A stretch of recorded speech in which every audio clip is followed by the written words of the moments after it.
In this video, I'm going to argue that flashcards are probably less useful than you think.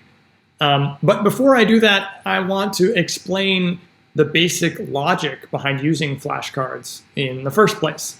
So to understand how flashcards work or how flashcards can improve memory, we have to think about what's called the forgetting curve. So any information, any little bit of data or bit of information that you learn, you are most likely going to forget if you do not use this information again in the future. And the forgetting curve kind of describes this relationship where you learn some little bit of information, and then very rapidly you end up forgetting this information if you're not exposed to it again.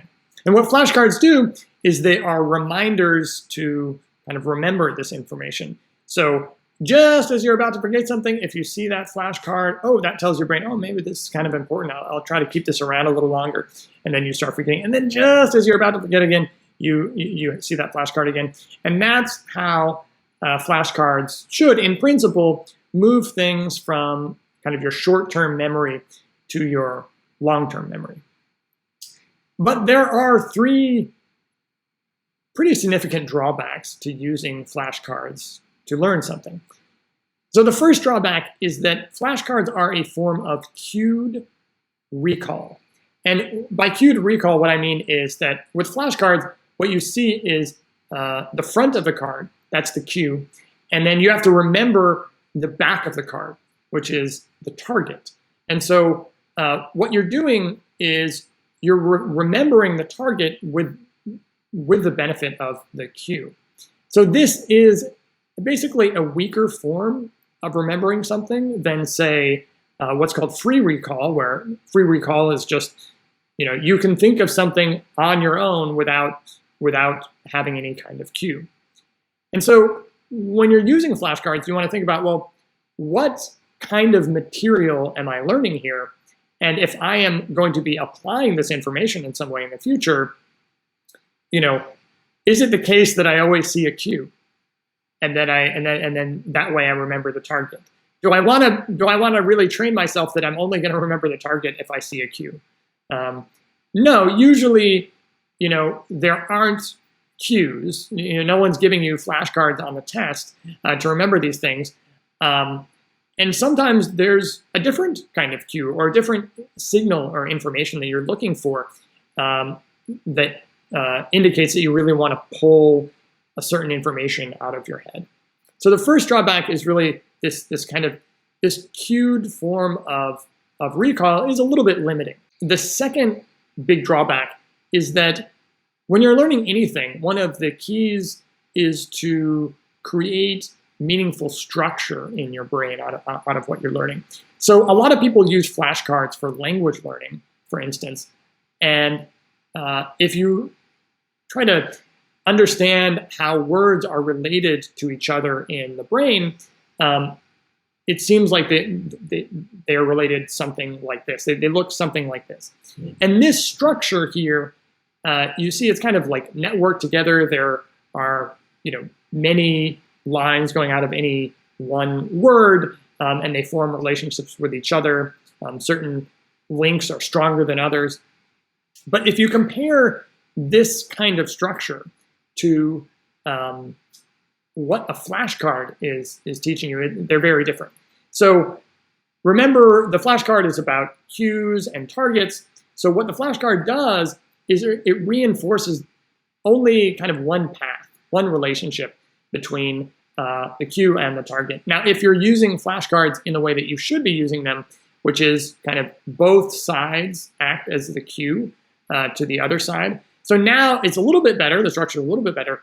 Now you're kind of reinforcing the path both ways.